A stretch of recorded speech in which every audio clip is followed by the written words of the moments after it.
So today what we're going to do is obviously cover learning outcome two. But before we cover learning outcome two, what we're going to do is a bit of a recap, just to say and discuss what we covered in learning outcome one, which was understanding the role of technology in education. So what I've done is I've drawn up a small table here, which I want to show you. And this is something that we would look at for the purposes of recapping what we discussed in the major part of the presentation yesterday. So when we look at the aspect of technology in education, there are lots of things that technology can enable us, and the usage of technology can enable us with the help of use of equipment, software, hardware. We are able to make the teaching and learning processes a bit more efficient. That means they can be a bit more quicker. They can be bits and pieces that we can bring to life using simulations that we discussed, or sometimes when you look at videos, images, and the use of technology, it allows you to also get a better understanding of the subject area. The reason I say this is because of the fact that sometimes when you look at the subject area, you are looking at understanding. A picture is worth 1,000 words, as sometimes we say, and that if I show you visually, I could have done a recap of what we covered in learning outcome one verbally, like by looking at showing you a slide and doing it. But when I show you a slide and you're able to see the slide, then it also gives you a better perspective, because you're able to see, and some of your senses in terms of visual senses are also engaged in terms of understanding what we are discussing. So some of the things that we looked at in terms of technology and use of technology in education was, we looked at the use of learner management systems like Blackboard, Canvas, Moodle, interactive whiteboards, projectors, like you rightly said yesterday. We look at virtual reality or augmented reality, which has started to come into certain areas, specifically medicine, some engineering aspects of it, construction engineering. We make use of softwares, which could be educational apps and softwares. Apps because we are looking at mobile phones, tablets, and softwares like plagiarism software, Turnitin, and softwares which basically allow us to, let's say CAD and CAM softwares, which we mentioned, which allow us to use computing and understand some of the functions of computing. Artificial intelligence is quite big, which is obviously being introduced by most players in the market. We do see AI introduction being done into devices like home appliances. You have the iPhone and Samsung and some of the other Google Android phones coming in with AI. Online collaboration tools, which are tools like Zoom, web meetings, you look at Teams, and then obviously gaming in certain cases. When we look at creative multimedia courses, or we look at animation and graphics, there is a component of it which is also utilizing softwares and hardware, which can be used for getting concepts and hands-on experience across. And then obviously we look at digital resources, which could be ebooks, readers, and things like that. So that is the use of technology that we get to see, which is a snapshot. There could be much and many more, but that is what we basically looked at covering in the major part of our discussion yesterday. Now, in today's learning outcome, when we go back to the unit specification, what we are looking at today in learning outcome 2 is understanding how do we use technology in education. So yesterday was what is the use of what is technology and how it is being incorporated into education. Today, we are going to see how do we use technology to essentially enhance the delivery of teaching and learning in an educational institution. And there are 3 assessment criteria. So we look at 2.1, which talks about evaluating technological resources and their role in teaching and learning. We look at how to plan and use technology as a teaching aid. Because at the end of the day, what we discussed yesterday was that when we look at technology, it is one of the embodiments that we use in terms of teaching and delivering courses. We use Zoom in this case. We are using learner management system, and these are tools that we are using to provide information across to our students. So what we would study in assessment criteria 2.2 is to understand how do we use technology as a teaching aid in education. That means how can how the use of technology, like projector, for example, if you want to show an image, you want to show a PowerPoint presentation, how can projector be used as an aid to facilitate that presentation going across to 50 students in a class or 20 students in a class?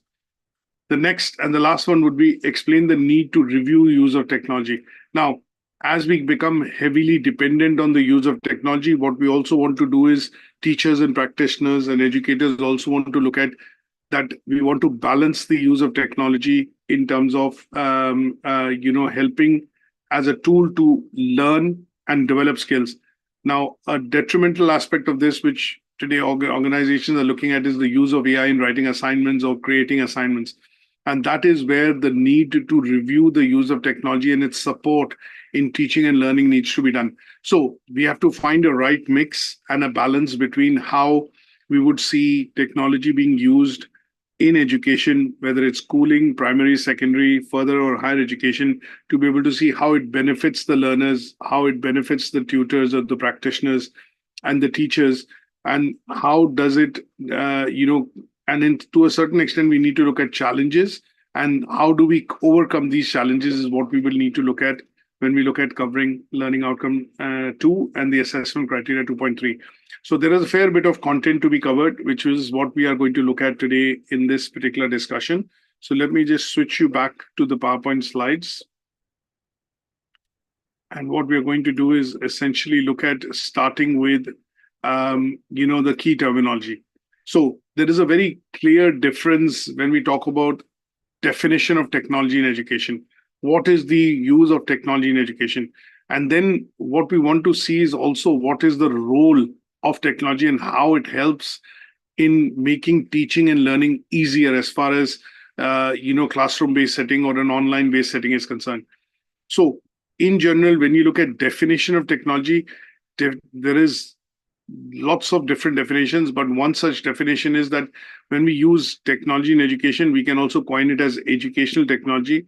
It's a field of study that investigates and helps us in understanding, analyzing, designing, implementing, and evaluating instructional environments, learning material, and learning process in order to improve teaching and learning. To give you an example, now, as teacher, I'm teaching this particular unit. Now, one of the things that I have to do is obviously prepare the teaching content. So how do I prepare the teaching content? I make use of PowerPoint presentation software. I also look at doing my research on Google to basically collect information which is relevant to this subject area. And then I design and create the learning materials, which could include handouts, articles, journals, presentations, and they would then be provided to learners for the process of learning.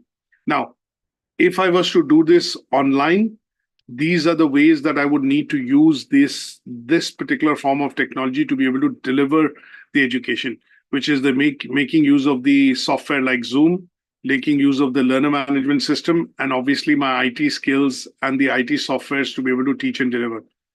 If I was teaching this in the class, then I would be using some of the other resources as well. And these resources would typically include resources like administrative resources, physical resources, infrastructural resources.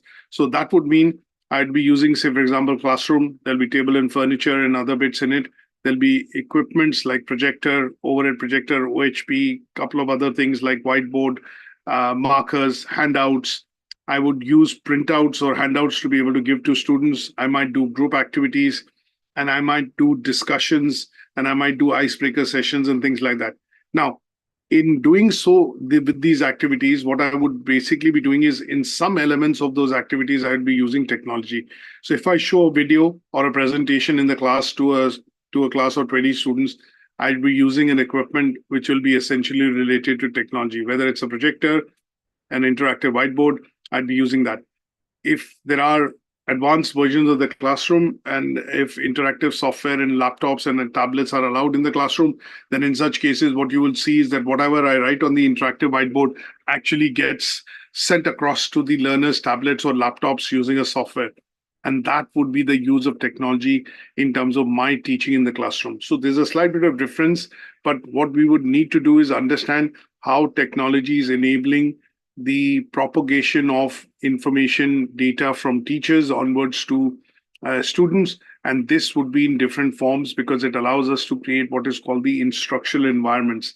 Because when I plan a session in the class, I would plan some activities, I'll plan some group discussions or, some sort of recap and obviously activities which will allow learners to participate. But when I'm doing it online, I'd primarily depend on creating the instructional environment in such a way that I can show a PowerPoint, I can show a video, and to a certain extent, I can ask question and answers during the session, which confirms to me that the learners are able to understand what I'm teaching and obviously grasp what I'm teaching. Now, the slight difference when we talk about the role of technology. So definition of technology, educational technology, and it helps us in preparing instructional environments. But when I look at the role of technology can be that it helps us in creating a better interaction amongst learners or learners versus teachers together. It helps us in understanding and implementing lots of different types of ways in which we can, as I use the word pedagogy, my act of teaching can actually benefit from the use of technology because it'll make my job simpler, if I put it this way.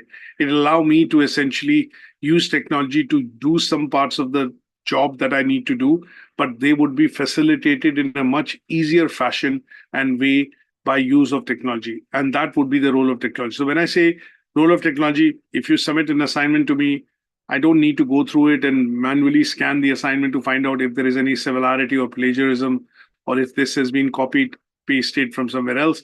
I can actually use a software like Turnitin to basically check for the similarity in the assignment. I can use certain softwares which will also allow me to do a bit of marking using the Rubik's group structure. And that is where the role of technology becomes important when we look at teaching and learning. Is that okay? Any questions on this? Yes, sir, I got the points. Okay. Now, when we look at the use of technology, because the overarching, heading of the learning outcome is, it says how to use technology in education. Now, before we start using anything, what we have to do is we have to look at whether there is a need analysis or not. Whether do we need any sort of technology in delivering education? Now, that would be the first step that we would need to look at, is to understand if there is a need for use of technology. Now, with the number of assignments being submitted by learners at UK Versity, just as an example, we think we need, a couple of years back, we realized that we need a software to be able to, let's say, I would say, if I look at the process, how do we look at submission of assignments? How do we look at marking of assignments? And at some stage, how do we look at scanning the assignments for similarity? So we needed a software at some stage, and that is where the need analysis allowed us to, actually determine what is it that exactly we need. And in such cases, it allowed us to understand that, yes, there is a use for technology in our classroom. Now, when we look at offering more courses, again, an example that I would give you is that we need to design curriculum, we need to create presentations, materials, and in such cases, again, technology comes to the use because we need to know very clearly whether this would be useful. Like if I look at offering a data science course or a software immersive engineering course, we need to look at understanding what are the requirements for simulation software or IT software which the students would need to be able to essentially offer that course within the organization. So need analysis and the capabilities that you need to have to be able to offer that particular course would be some of the best bits that you would need to look at from a point of view of essentially looking at, I would say, technology.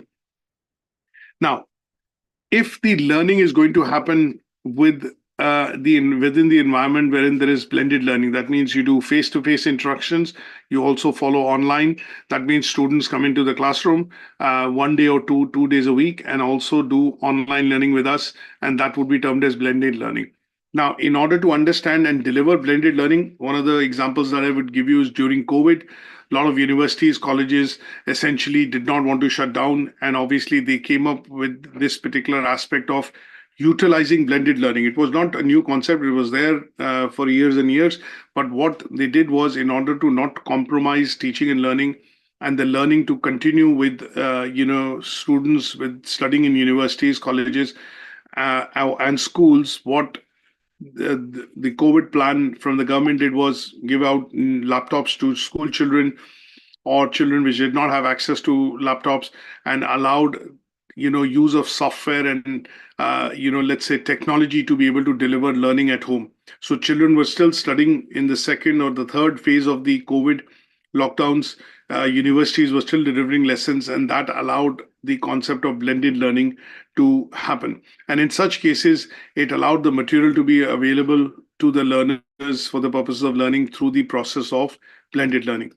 Now, this also gave rise to the concept of what is called flipped classroom model, because when we talk about the concept of flipped classroom, as an approach, as a model, what comes to our mind is that the technology came to our rescue, because obviously during COVID there were lockdowns, but technology came to our rescue, and allowing this particular approach of blended learning reversed the traditional model of learning that we are used to when we learn in class or when we go to classrooms for the purposes of study.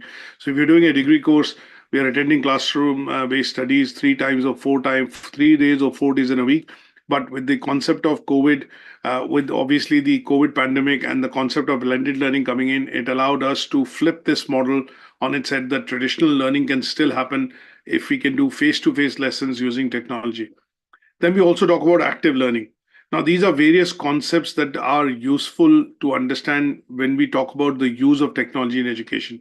So blended learning is one, active learning is the other. Active learning basically means that technology can enable interactive learning and participatory learning activities to happen.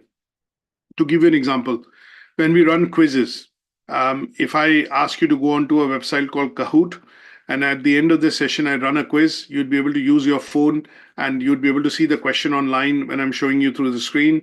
I should throw you my shared screen, and what you'd be able to do is answer those questions using the input that you do on your phone. And this would basically convert this into what is called interactive learning. So when we do online quizzes, online forums, discussions, which involve collaboration, engagement with other learners, they would allow you to start the process of active learning. And this process through which active learning allows, which is basically the concept of active learning, which allows the use of technology to bring in an interactivity and engagement with other learners while you're learning, would be termed as active learning. Then there is differentiated instructions. So differentiated instructions means that with the use of digital tools, I can tailor instructions to meet diverse need of students. And I'll give you an example here. Now, when you look at computer-based CBTs, computer-based tutorials or tests that you do, what you generally get to see in those tutorials and tests or assessments that you do is that these assessments are, designed in such a way that they would basically become complex or become simple or lenient depending on how the learner is actually faring in the assessment. So sometimes when initial assessment exams are done, what you would generally see is you'll have 50 questions to answer. If the learner is showing brilliance in terms of answering all the questions, the assessment would start to pull up from the question bank difficult questions, which would allow learners' ability for cognitive thinking, for reasoning, to be able to be judged more effectively. Now, in such cases, detailed or differentiated instructions can be put into the questionnaire or the question bank, which allows the computer to then serve up questions depending on how complex, or how, for example, the student is essentially faring in the test. Another example that I would give you is that if I look at GoToMeetings as a software, we have learners in 24 countries. Now we use that particular software because sometimes learners are not able to join the sessions because of time zone differences. So what we tend to do is when we schedule these sessions and they are recorded, what tends to happen is that we would at some stage allow using the software GoToMeeting actually deliver those recorded sessions in that particular time zone on a specific particular time that they want. So if this session is happening at 11 a.m. today, but in Australia I have one or two students and I have one student in, say, Philippines, then they are 11 hours ahead and Philippines is 8 hours ahead. What will happen is this session, once it gets recorded, will actually get delivered to them at 8 a.m. in the morning next day or 9 a.m. in the morning next day, which will allow me to look at differentiated instructions by delivering recorded sessions at the time they want to have these sessions as far as the course is concerned. So technology again allows me to meet the diverse needs of the learners by basically adapting to using technology, and this would allow essentially the recorded session to be delivered to the student at a particular time. And the other example that I've given you is depending on the difficulty of tasks, depending on the student performance and how they are faring, each learner can progress in the initial assessment or in the exams, depending on the questions which are being served from the question bank. And that would allow differentiated instructions to happen. Now, one of the things that we look at apart from need analysis is to also look at integrating technology into the pedagogical strategies. So when we talk about pedagogical approach, what we are essentially looking at is how do we teach and deliver in the class? How do we make our teaching more inclusive, more meaningful? And in such cases, to bring in interactivity within the classroom, within any sort of online teaching session, we use technology to be able to promote active learning, collaboration, and also critical learning. So those are the things that we need to look at specifically when we use of technology in education. Now, sometimes technology can also help you in creating a supportive environment. Now, supporting environment would mean that here what we are looking at doing is making sure that the resources that we make available to learners are going to be conducive. That means they're going to be helpful. So if I look at sometimes when I have students who are doing, say, GCSE revisions, what we do is we have workbooks. And say, I'll give you a different example. If I have learners who are learning English as a language, ESOL, for example, now in such cases, when we've done the initial assessment, what we then do is we also look at creating activities which are going to be useful for them to understand the content. Some of them could be at entry level 3, some of them are entry level 1, some of them have a higher level of understanding at level 1 and 2. But what we need to be able to do is create activities which are going to be supportive to help in their learning. And they would be able to move from entry level 3 to 2 to 1 to level 1 to level 2. And that is where a supportive environment can be created with the use of technology. So when I do the initial assessments and the students' result come out at entry level 3, then the exercises, the activities, the workbooks that are prescribed slightly above that level so that the learner starts to work towards a goal or a target, and that would be supportive using the use of technology. If it was to be done manually, then I'll have to sift through workbooks, look at the papers, create activities. But with technology, it allows me to quickly configure depending on how the initial assessment for the learner has gone. Now, in such cases, what we look at is it helps us in creating a supportive environment, and that supportive environment can be useful for the purposes of teaching and learning for the learner. Now, we also look at evaluating and reflecting on the use of technology. As I gave an example earlier that, the use of AI is becoming a challenge. So here, evaluating and reflecting on how does technology not become a threat or a challenge to educators and practitioners.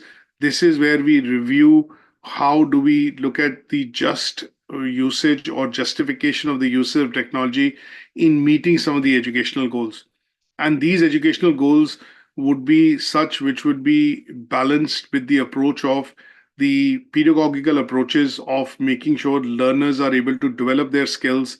And when we talk about cognitive skills, reflective skills, or when we do talk about hard and soft skills, they are able to develop these skills with the use of technology rather than cheat their way through or use technology unfairly to be able to get an unfair advantage. And in such cases, what we have to do is make sure that everybody is on an even platform and the use of technology is being done in a way wherein it is going to be useful for learners to help in meeting their goals and targets, achieving their outcomes, rather than the other way around, which is basically facilitating processes which would give them an unfair advantage. So here, regular review of technology and its usage in education is done by somebody in the IT department who basically is responsible for the integration of IT in education within a particular setup. And they would be people who would understand both the positives and the negatives and then look at a rational way of how it can be implemented within the organization. They will talk to and look at the assessment of learning outcomes. That means they will look at the curriculum, they'll look at what are the key areas which essentially need to be enabled with the use of technology for learners. They will look at the use of technology for different stakeholders like students, teachers, parents, management. They will also looking at comparing the data previous data wherein maybe there was no use of technology or limited use of technology, with how technology can enhance performance and productivity within the educational organization. And that would be done basis some part of it, from a point of view of looking at reflections into how it has been used in other institutions or other places. And that would allow and inform them of how to use technology in education. Is that okay? Yes, sir. Any questions on this? No, sir. Okay, so let's go across to the first assessment criteria, which talks about evaluating the role of technological resources and their role in teaching and learning. Now, let's look at, if you were a teacher, let's put on a thinking hat. And if you were a teacher, what are the resources you use for teaching and learning? Can you think of what resources teachers use? Not technological resources, but all the resources in this question. Can you think of what resources teachers use in a classroom, for example?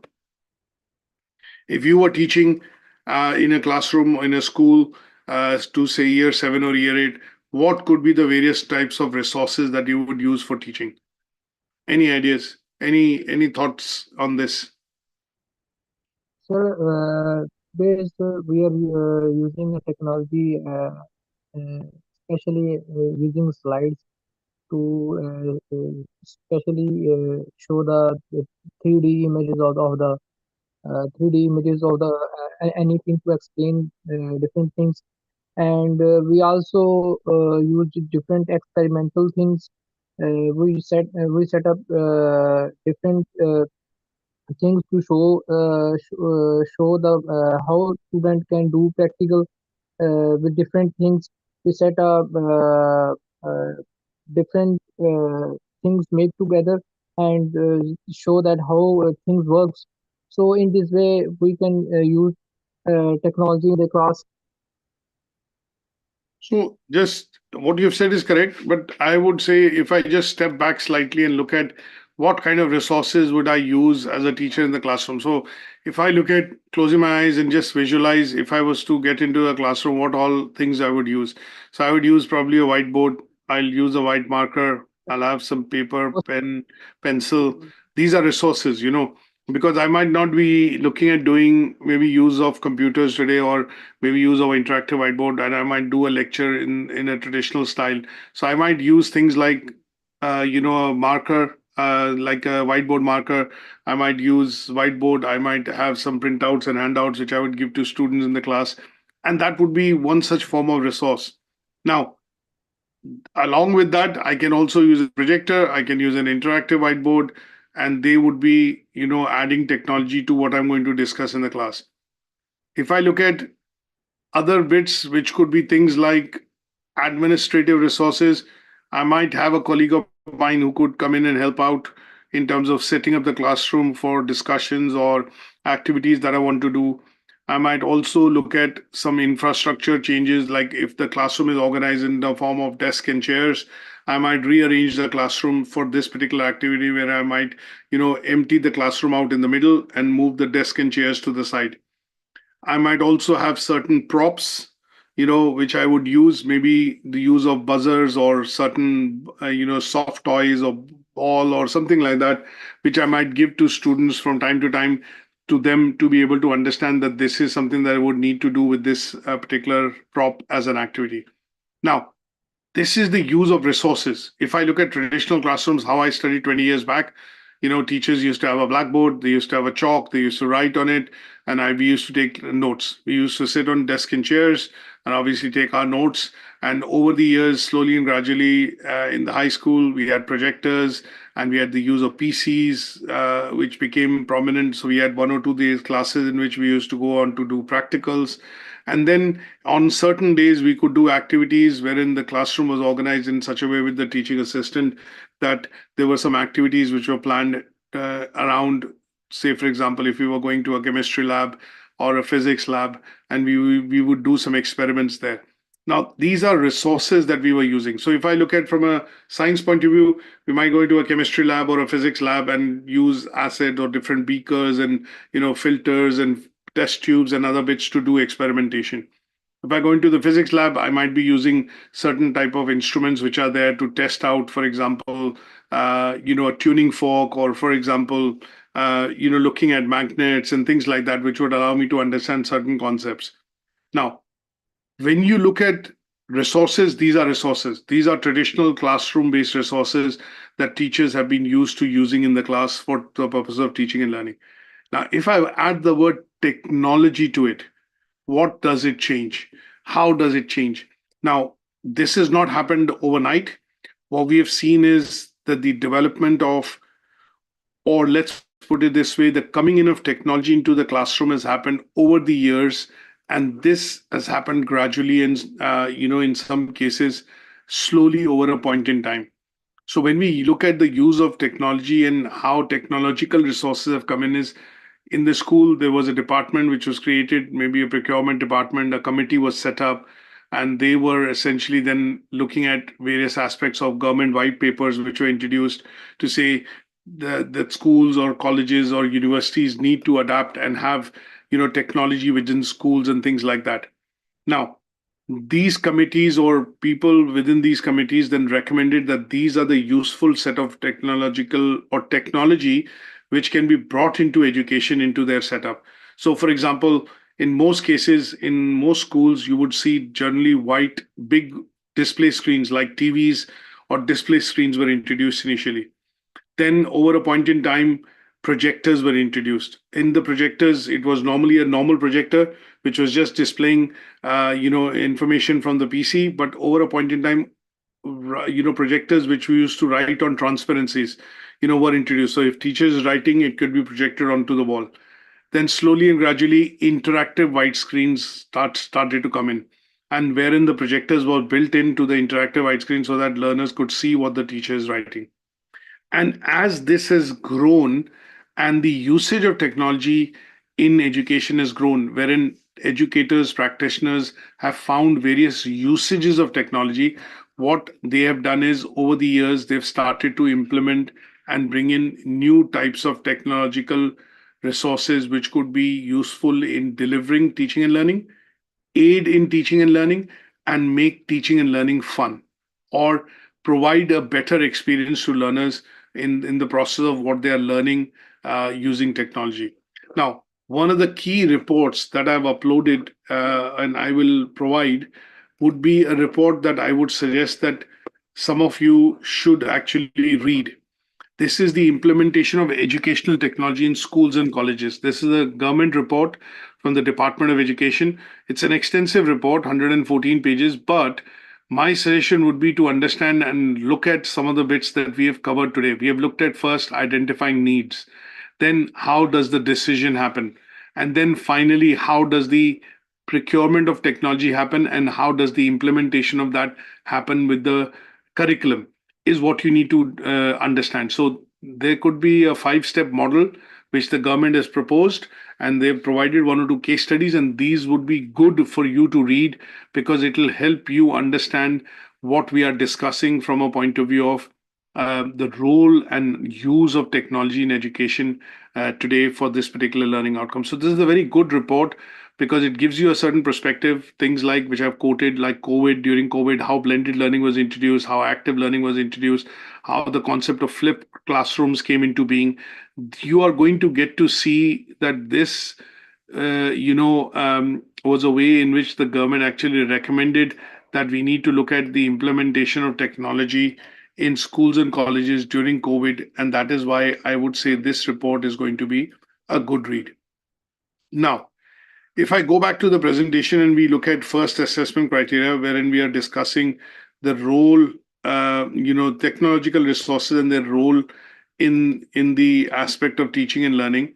So here, going back to the same aspect of looking at why do we need to use technology and what are the things which technology actually can enable, from a point of view of, advanced learning or facilitate learning or make it more personalized, make it more enjoyable, make it more fun. We need to look at some of the give out some of the examples here, and that would cover the role of teaching and learning. So one of the examples that I've given is learner management system. the use of Moodle, Canvas, or Blackboard. They are platforms which essentially facilitate, administration, documentation, tracking, reporting, and delivery of educational courses and training programs. Now, you would see this as a first-hand example that you have access to Moodle in the organization and you are doing this particular course with us, which on the back end to me as a teacher allows me to look at administration, documentation, tracking, reporting, and delivery of educational courses because I can see what documents you have accessed, I can see what documents you have downloaded, what documents you have read, how much time you spend on reading that document, and this allows me to get a bit of a better perspective by use of this particular technology. Now, how does it help me in particular when I look at the role of teaching and learning? This provides content in a very centralized format to all the students who are studying this particular course. It makes the standardization of the content easier. So if I upload a version here, that's the same version which Amir has, that's the same version which Saya has, that's the same version which Irene has, and all of you are reading from the same versions of presentation and recordings, which means that this is going to promote what is called consistent learning experience. It is not going to, mean that you have a different version of the presentation, somebody has a different version, and your understanding is different from somebody else's understanding. It also allows me to provide consistent feedback. And that feedback could be from the point of view of when you submit assignments. And that would mean that it will allow me to grade and to provide feedback on the assignments together in one way to all the learners when we talk about, the use of learner management system. Now, there are some strengths and weaknesses of learner management system. So there would be a strength which basically talks about, they are quite efficient, they are quite productive because of the fact that it allows learners to be able to, look at the content and the material in one particular format and in a consistent manner, and that allows the learning to be and the outcomes of the learning to be very similar. There is a weakness as well, and that weakness is that in some cases people might not understand the complexity of these particular systems. That means they might not have access to them earlier. Their learning curve on usage of these systems might prohibit them from utilizing the resources or getting access to the resources. I sometimes say that I'm old school. I like to read things on paper, and that is where it could become a bit of a drawback if the learners do not have IT literacy. And what you have to do in this particular task is to take up a particular example, whether it's looking at learner management system, whether it's looking at interactive whiteboards, it is looking at, say, for example, apps or educational softwares, any one form that you can pick out. And with an example, if you explain, that would help you to complete the evaluation as far as the first task is concerned. And in the subsequent slides, I've taken one example of interactive whiteboards. What is their role in teaching and learning, how it enhances teaching and learning, and then looking at strengths and weaknesses. Again, that is a second way of evaluating it by taking another example. Then I've taken another one, which is role of educational applications and software. Again, the same bit in terms of strengths and weaknesses, virtual reality. And this is something which is a table here. So you can take any one of these tools, which are technological tools and resources, to explain what is their role in education and how does teaching and learning benefit from the usage of such technology within a classroom or for any sort of a training online setting facility.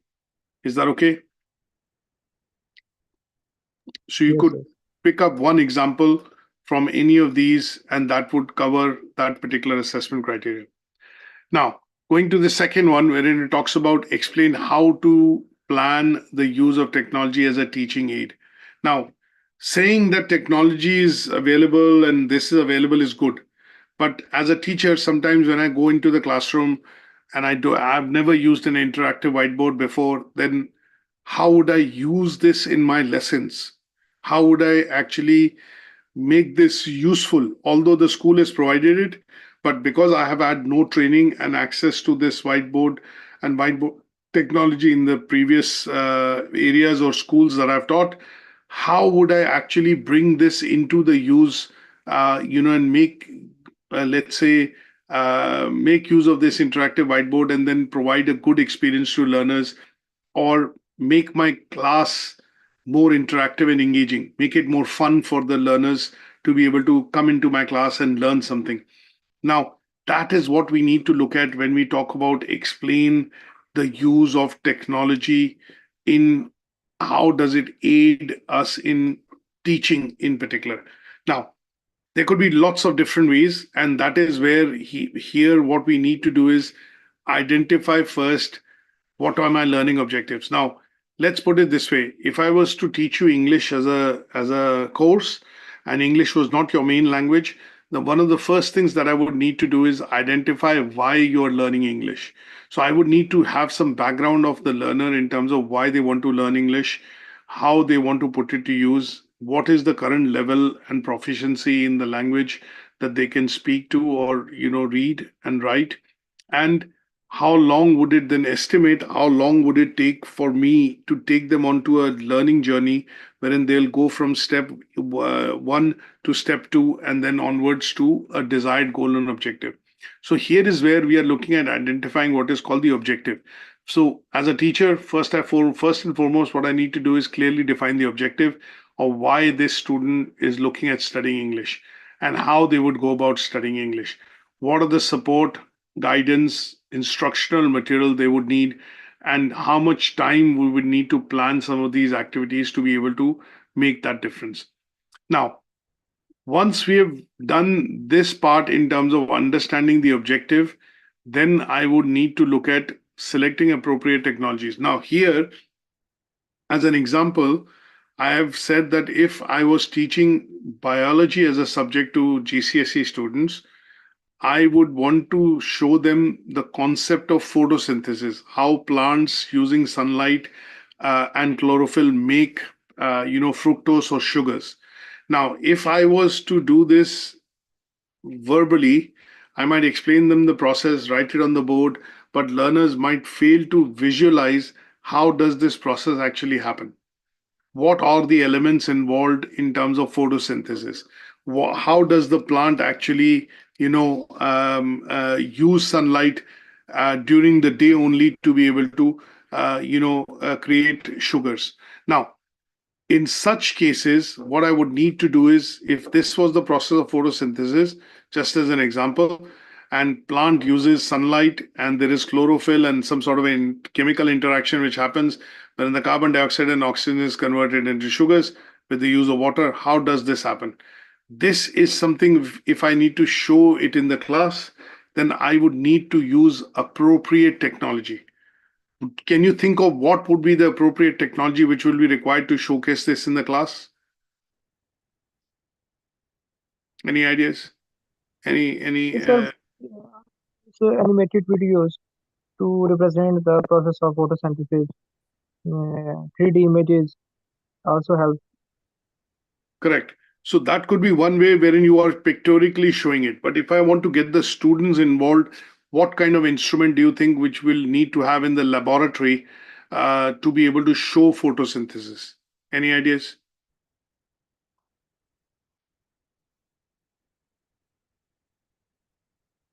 So I'll give you a clue. We'll have to have a microscope, right?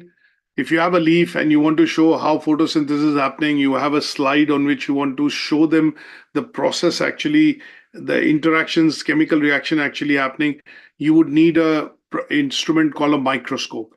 Now, the reason I say this and I put this across is it's easier for us to understand. We also run nursing courses, and in nursing courses, you have to see a lot of different types of bacteria, viruses, things like that, and how they. So there are cultures of it which we create on slide, and then using a very strong electronic microscope, we are able to show those cultures across how the cells are multiplying, how the virus is multiplying, under slides using a microscope. So the appropriate technology that we would want to do is, one, you want to show it in the classroom. That means you're creating videos and you're using some sort of videos and maybe a poster and things like that to be able to visually show them. But if you want to really show the process in the lab, then in such cases you might need technological tools like a microscope, slides, some cultures, and optimum light to be able to show that process happening within the biology lab. So here the use of technology to help, which comes to the aid of teaching and learning, can be that for science lab, we might need to have a blood, sugar meter, a blood pressure monitor, a temperature meter. You might have an octoscope, you might have a microscope, you might have a stethoscope. And these are instruments which are technological instruments that you would need for somebody to be able to understand and use it practically to see how the output is there. So when you go to a doctor, for example, just digressing, and you're saying that I'm not feeling well, the first thing which the doctor does is puts on his stethoscope and listens to your chest and the breathing and the back to see if you are having any infection in lungs or your wind or your trachea. Now, in such cases, the use of stethoscope allows the doctor to actually listen to your breathing, and that gives him certain ideas in terms of how he needs to diagnose this problem. Similarly, the use of appropriate technologies has to be done, which will allow you to, understand how students can best understand a particular process. Now, once we understand this, what we also need to do as teachers is we need to align the use of technology with our pedagogical strategies. So when we talk about pedagogical strategies, what we are essentially saying is that in some cases, when we look at the whole system of, teaching and learning, and when we talk about, covering a curriculum, because at the end of the day, what I'm not looking at doing in the classroom is just teaching the students anything. I'm going to follow a curriculum. I'm going to follow a course. My program leader or the course leader would have given us a course structure. The course structure would have a curriculum. The curriculum would have schemes of work, lesson plans, and they would align with the goals the learners need to achieve to be able to achieve that qualification at the end of the year. Because we will do evaluations in the form of assignments, quizzes, tests, activities, and they would all confirm that the understanding and knowledge the learner is gaining is helping it to move towards the achievement of the course. So these pedagogical strategies, which are basically nothing but science and practice of teaching, is what we will fall back on, because they are proven techniques and strategies in which how children or students or learners actually learn within a classroom. How does that teaching become effective? So in such cases, teachers are always required to create engaging lessons, dynamic lessons, inclusive lessons, lessons which are interactive, and lessons which kind of promote and give emphasis to what is called exploration, discussions, asking questions, and collaboration amongst various students within the class. And that again would be looking at, the process through which we will be discussing that whatever strategies we employ for the purposes of use of technology, they should be towards a goal wherein it helps the learners explore, learn, and collaborate. But at the end of the day, they are all taking them towards the process of achieving the qualification. Now, one of the other things that we also look at is how do we prepare resources and the environment for teaching. So before you start your lesson, you would look at making sure that your projector is working, your interactive whiteboard is working, you have everything available so that everything is functioning properly. Sometimes what happens is when you go into the class, we want to switch on a video. What we generally tend to see is that the video doesn't work or the file is corrupted.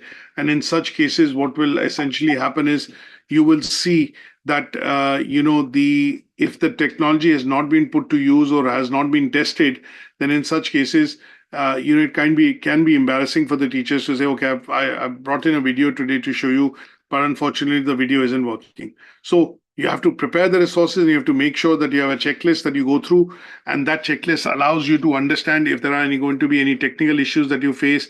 Is there a backup plan that you have? And those would be the bits that you would look at to plan, with the use of technology in the class. And then how do you structure the use of technology? You are not going to deliver the lesson just by showing a presentation or a video at all. There are going to be parts of it which will involve discussion. There are going to be parts of it which will mean that you are going to use it for the purposes of, obviously bringing into some part to bring interaction and, discussion. But some part of it will also depend on other resources that you're using in the classroom or online to be able to teach and deliver that session. So just as an example here, when I say plan a lesson structure, we have planned a lesson structure for Learning Outcome 2. In Learning Outcome 2, we are looking at showing you, say, for example, some articles We are looking at using the presentation. There is no video usage today, but we are also using the question and answer session to check with you whether you are able to understand and comprehend and take this feedback from you by asking question and answer sessions. So in the use of technology, similarly, things would have to be looked at, that when you give instructions to the learner, for example, you're planning a computer session today and you take your class across to the computer lab, you give them objectives to look at, that, okay, today we are going to look at learning programming. This is a simple code or program that we are going to try out and compile. And then you are also expected to do further programming to see if you can design a similar program and test it out. Now, when you've given the instructions, that is what would comprise your lesson structure.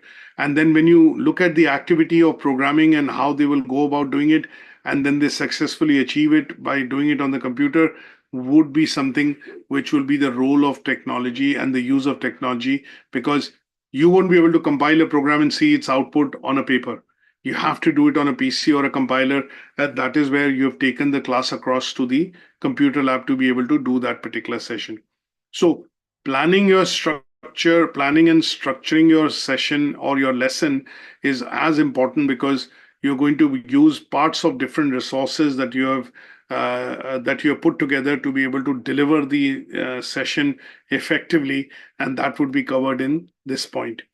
Then at some stage, when you've carried out the activity, you've done everything, what you would also do is do some assessment to see whether the children or students or learners have understood that what have they learned from that activity? What have they learned from that particular session or that particular lesson that you've conducted? So it is very crucial for the teachers to be able to assess the learning of students and be able to get feedback to say whether these things were good, these things did not work, these things were not so good. And in order to ensure that these mistakes or, for example, things are made better for the next session, you have to look at the assessment and feedback process with regards to your learners. So feedback and assessment process can happen in two ways. One is formative, which is ongoing, and summative, which is towards the end. So when they sit a test and they are given a test and they are required to produce an output, that would be graded. That would be final assessment or summative assessment. But if you are using intermediary assessment methods like quizzes, activities, polls, discussions, group discussions, to be able to check whether they are learning and they are not learning, or they are learning and is the learning effective, then that would be something which will be called formative assessment. And that would be something which is required for you to look at after you have conducted a session or a number of sessions in a term. So after a semester, if you are looking at September, everything starts off in the new academic year. In the first semester, the first quarter, towards the end of December, there will be a lot of assessment and feedback which the lecturers and teachers would do to see whether the learning has happened, whether the students have been able to, achieve those objectives. And they are going to then, after that, do a reflection and adjustment to see, okay, these are the things which need to be changed. These activities need to be redesigned because they are not having an effect. And that is how it will be delivered in the January session. So in such cases, you would have to look at how do we plan the use of technology, which comes to the aid of teaching and learning as far as lesson is concerned. Is that okay? Any questions on this? No, sir. Okay, that's great. So now let's look at the last assessment criteria, which talks about the need to review the use of technology. So here, what we are looking at is we want to be able to understand and review whether, say, for example, if the school has introduced new PCs or the school has introduced whiteboards, interactive whiteboards in all the classes. Now, after years of usage, 1 year of usage, the principal and the management decides, can we look at what can we review and look at what impact has this had in the grades the learners are achieving? Has it made it easier for the learners to achieve better grades? Has it made it more conducive and easier for the teachers to be able to teach and deliver in the classroom? They would want to carry out some sort of a review or a process through which they would like to assess, we've invested, say, X amount of money in providing this particular resource as a technological resource in the classroom, but has this resource essentially helped in improving, say, for example, before that resource would have been deployed, there would have been a need analysis done to say it'll help in improving, let's say, achievement rates. It'll make teaching more experiential. It'll make teaching more fun. It'll make it more engaging.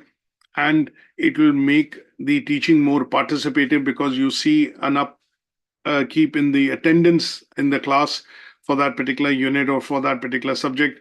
And those goals and objectives at the end of the year will be reviewed against how the use of technology or the introduction of interactive whiteboards has supported teaching and learning. So in such cases, what people in management mostly do is they look at first whether the use of technology has been aligned with the learning objectives. Now, as you can see in GCSEs and A levels, some of the subjects that students study, like triple science, physics, chemistry, and math and biology, they require the use of technology to showcase, I would say, certain concepts. So, like beating of the heart, for example. Now, I can talk about the structure of the heart using a poster by showing a slide, but it will make a lot more difference if the learners are able to see a video of that, seeing 3D images of that, and that would allow them to understand the functioning of the heart or the cardiovascular system in a much more efficient manner than probably just looking at a video or as a chart or a poster. Now, in such cases, if there are learning objectives which are going to be aligned, that means it will be helped by the use of technology, then the government report, which I've shared with you earlier, for example, mandates the use of technology in delivery of some of the sessions. And that is basically because these help in achieving the intended learning objectives. Now, in such cases, the use of technology is useful because it helps to get the facts and figures across and the concepts across to the learners much more quickly in a much more better way. Now, another example that I've quoted here is if a school decides that they want to give homework to the students for maths in particular, they would then look at the applicability of a website, see how the website can be subscribed, how logins can be issued, what kind of activities learners can do or students can do at home. And that would allow them to provide homework and practice exercises to students to be able to better their mathematical and arithmetic skills. So a lot of schools in the UK, in particular in England and Wales, have deployed a website called Mathalytics. Now, this allows, and lots of schools are subscribed to it. People are, students are encouraged to participate in activities which are basically mathematical activities or quizzes and competitions. And each of the schools most of the schools are linked to that website. So you could practice maths by doing exercises and also look at how you're ranking overall in terms of that particular activity across your school and across your class, across your school, and also across many other schools in this in the Manchester area. And that would mean that this is something which the school or the government would have prescribed, Department of Education would have prescribed that if we use technology, then it'll allow homeworks to be done, or it'll allow students to practice maths from home. This would also allow homework to be set periodically, implemented, and then obviously can be monitored by teachers using their logins. And that would be an example of how they need to look at technology. Now, what will be the review of this technology? After a year, the school principal and the management would sit down and say, okay, we have implemented this particular system. This has been given access to, say, year 7 and above. And what we want to see is the grades that the students have been able to achieve this year in exams vis-a-vis grades of previous years. And that would be a review that they carry out to see whether the technology has actually helped in improving the grades of the student or not. And that would be a particular example of looking at how we look at this assessment criteria, which is need to review the use of technology and its support for teaching and learning. Similarly, you can look at other examples that I've given on the slide, wherein sometimes activities have to be designed from a point of view of accessibility and inclusivity. Sometimes you have to look at activities which have to look at student engagement and achievement. Sometimes they have to address technical and usability issues. And each of these examples allow you to understand how the review of technology can be done to check whether it is helping in aiding teaching and learning as far as within school, higher education, further education is concerned. Is that okay? Any questions on this so far? No, sir, I understood. Good stuff. So that brings us to the end of today's session, wherein we've covered the main learning outcome, which is the use of technology in education, and looked at the 3 assessment criteria predominantly related to the use of technology, the role of technology, and how the review of technology is done in order to ensure whether it is helping in furthering teaching and learning within education or not. Now, there are 2-3 articles which I would suggest that I would suggest that you look at reading, and I'll show you these articles. One of them obviously is the government report which I mentioned. The other one would be digital resources and the role of these resources in teaching specifically in universities. This is one such article. And then the other one that I want to basically show is a technological guide which has been created, say by by an institution, which gives you a good idea in terms of how the technology started to creep into education some 30 years back. When we talk about the bits in terms of usage of technology. So this is an article that I would suggest that you read. And this is based on this particular website. So let me just quickly share my full screen with you. And that should allow you to see all of them together.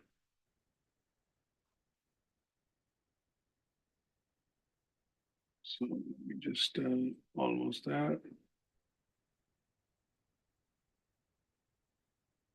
Okay. So I would say in order to understand the theoretical aspects of this particular learning outcome, this is what I would suggest that you need to look at.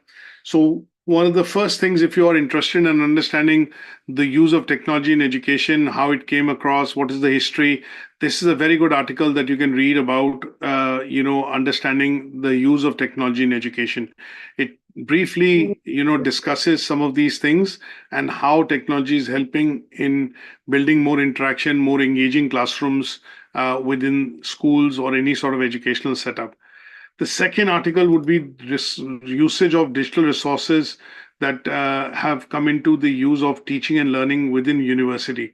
So this is an article from a journal, which is a scholars journal, and it talks about how technology and digital tools are enabling better delivery of higher education and courses within universities.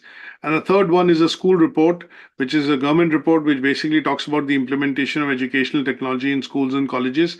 And this was constituted by the government during COVID and how it helped, the delivery of teaching and learning still to happen during lockdowns is a good example. There are a couple of case studies in each of the sections. I would suggest that you read at least the bits, the executive summary and the introduction part of it, the report. But if you can read the whole report, that will be very useful because it will tell you how technology and what is the review, the process through which the government reviews the use of technology. Department for Education uses the review of technology in education. Is that okay? Yes, sir. So I'll get these 2 reports and obviously, everything up on Moodle. So the article obviously is also going to be available as a link. And my suggestion would be to read these. And when I see you next week, we will discuss Learning Outcome 3.